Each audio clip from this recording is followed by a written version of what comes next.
This is one of the things I do like.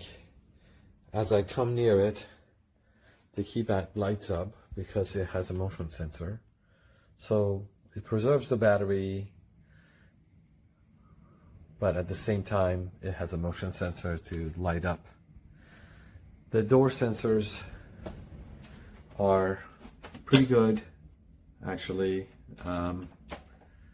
They give you a very strong magnet. As you can see, it works from pretty far away.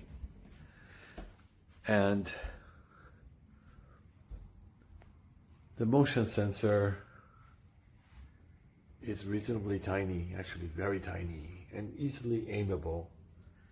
And after much working with it, I was able to stop them from blinking all the time. So this is how loud the thing is. It's a joke. I can talk right over it. I'm just talking like normal. So stupid.